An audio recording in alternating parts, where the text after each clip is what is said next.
E aí, pessoal, tudo bem?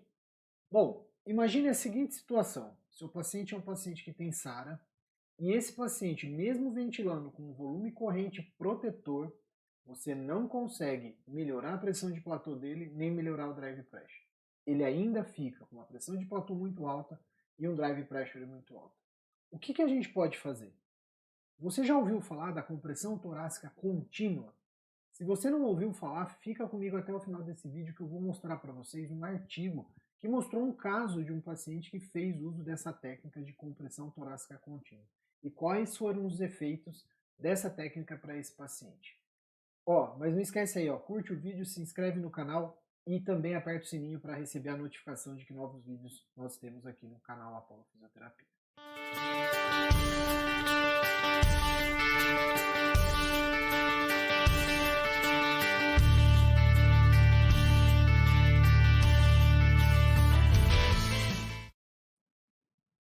Muito bem, então, pessoal, vamos lá, então. Eu vou explicar um pouquinho para vocês inicialmente o que a gente, aí, né, os autores desse artigo que eu vou deixar aí na descrição desse vídeo, o que os autores chamam, então, de compressão torácica anterior contínua.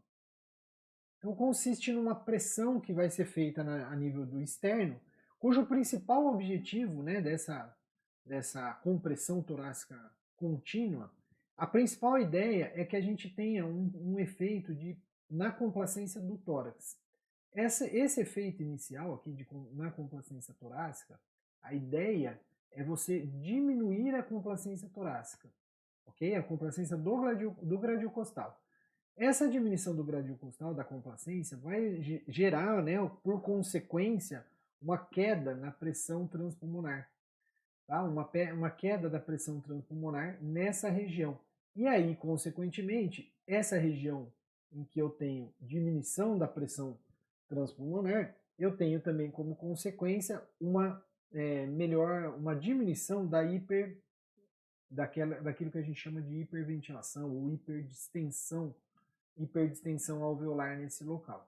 Tá? Então a gente diminui a hiperdistensão nesse local. A gente sabe que pacientes com SARA são os pacientes que vão acabar tendo, né, por consequência, como eles têm uma complacência pulmonar melhor nessa região anterior, eles têm essa hiperdistensão. Agora, quando você tem esse efeito, né, dessa técnica que a gente está apresentando aqui para vocês, a consequência vai ser também você melhorar, né, a gente vai acabar por levar a melhor distribuição ou melhor ventilação em zonas chamadas de zonas dependentes do pulmão, ou seja, aquelas regiões que dependentes, né, que são aquelas regiões em que você tem lá normalmente onde você vai ter um condensado no caso dos pacientes com SARA, que é o que a gente está propondo aqui. Então, qual que é a ideia, né? Qual que seria a proposta dessa compressão? É saber, né, se a compressão torácica anterior contínua, ela tem algum efeito, como seria o efeito dessa aplicação num paciente com SARA, num paciente com síndrome do desconforto respiratório agudo. Né? O que se espera é que eu tenha aumento, que eu tenha melhora na mecânica respiratória, na mecânica pulmonar desses pacientes que serão submetidos a esse tipo de tratamento. Bom, no caso, o artigo mostra assim, ele apresenta para nós um paciente que ele tem 63 anos. Esse paciente com 63 anos é um paciente renal, ele é um transplantado renal, e esse paciente é um paciente COVID positivo. Tá? Então ele é um COVID-19 positivo e ele tem uma SARA instalada aí, uma SARA moderada. Bom, no momento aqui da avaliação, esse paciente tinha uma complacência estática menor do que 15 ml por centímetro de água de complacência estática, portanto uma complacência bastante complicada, e ele também apresentava aí um drive pressure de 28, portanto um drive bastante ruim também, né? Esse paciente ainda tem a informação de que ele tem um stress index maior do que 1 e que ele está ventilando lá com um PIP de 6 centímetros de água de PIP. Esses 100 centímetros de água com um volume corrente de 5 ml por quilo de peso predito, né? 5 ml por quilo de peso predito.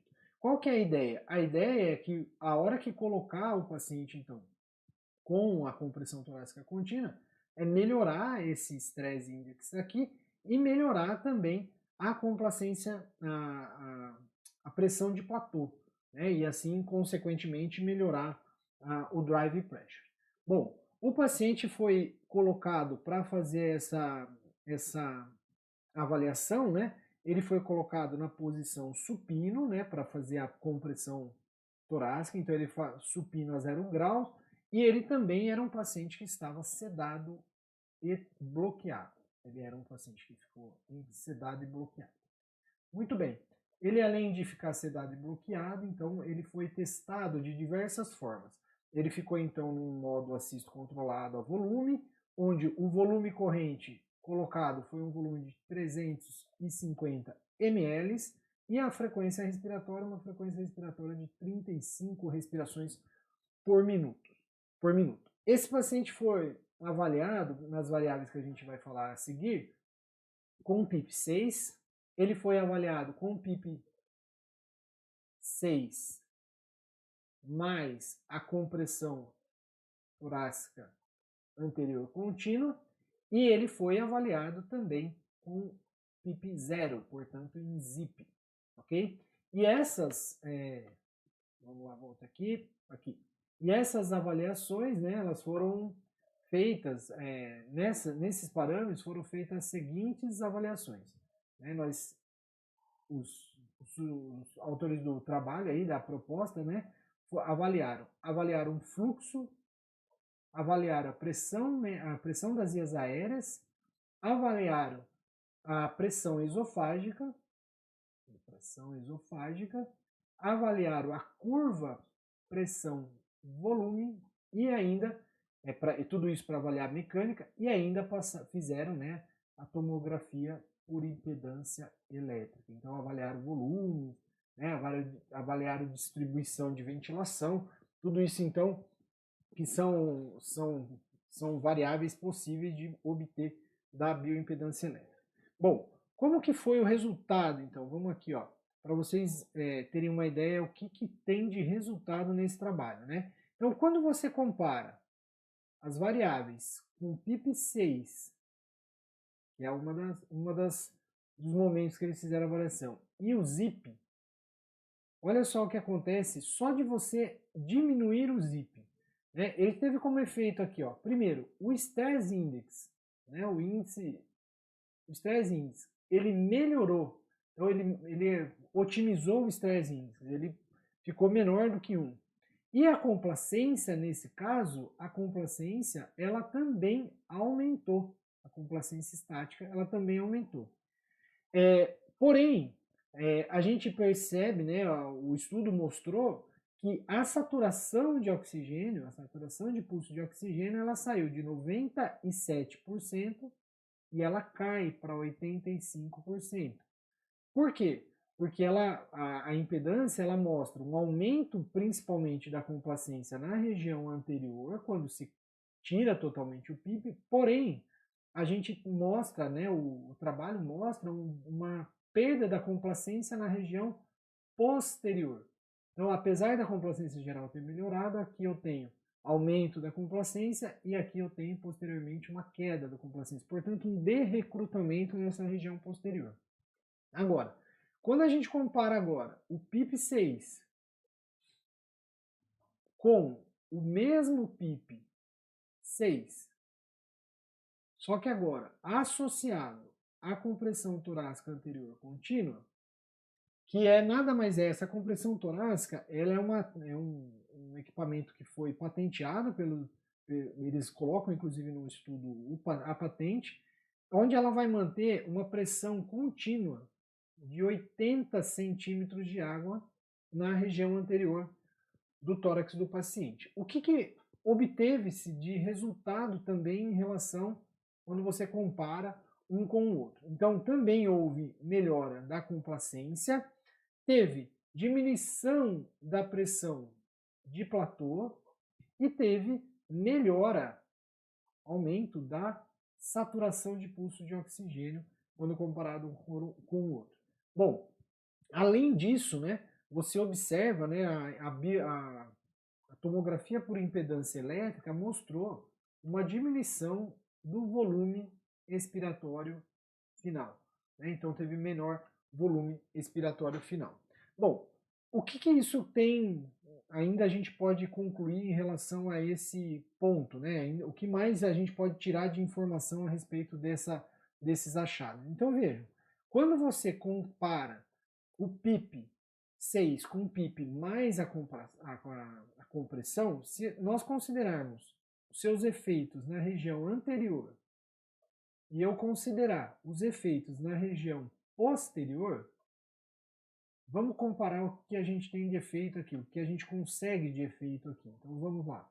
Observem aí. Então, do lado aqui na anterior, foi possível observar a diminuição do stress index, observar também diminuição da pressão transpulmonar,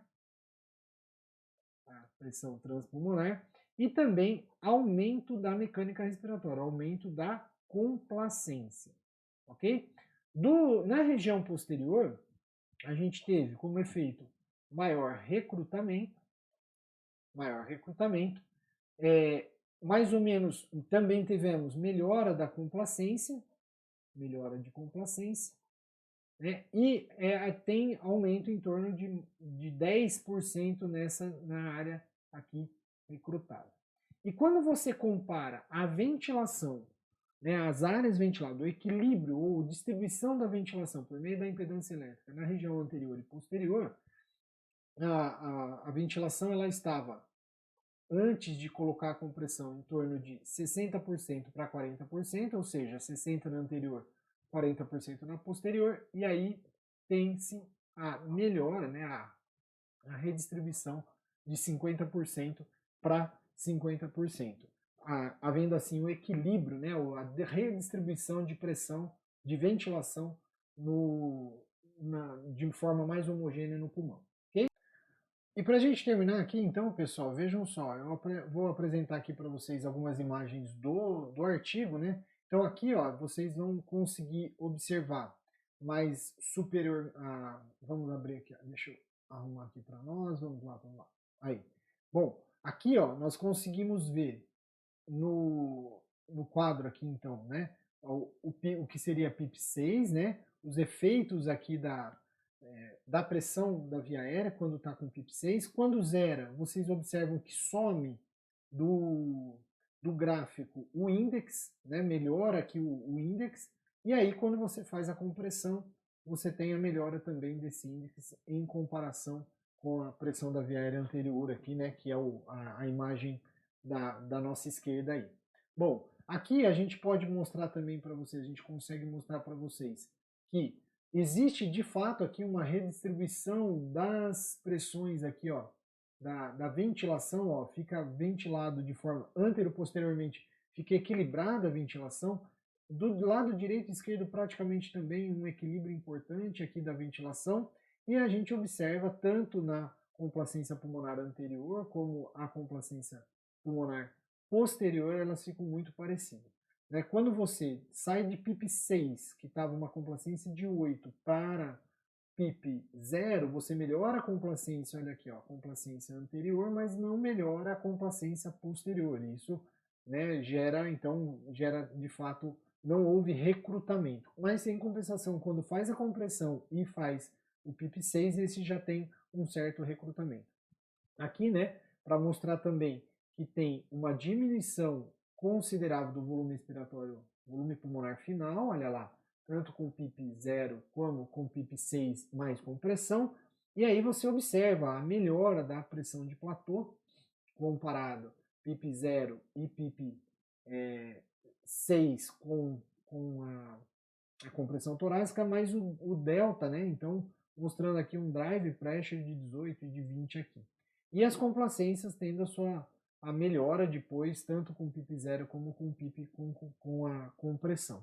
Né? Além disso, nós ainda observamos aqui a pressão pulmonar, né, no final da in e da expiração a partir da pressão esofágica. Bom, e aí, ó, só para terminar esse vídeo de hoje, vejam aí, esse é o estudo, né, essa é a carta ao leitor, que é o que foi usado para montar esse vídeo para vocês. Eu espero que vocês tenham gostado, é mais uma alternativa que a gente tem aí para ventilar os pacientes. Vamos ficar de olho que isso pode ser novo conhecimento aparecendo aí daqui para frente. Um grande abraço e até a próxima aqui no canal Apollo Fisioterapia.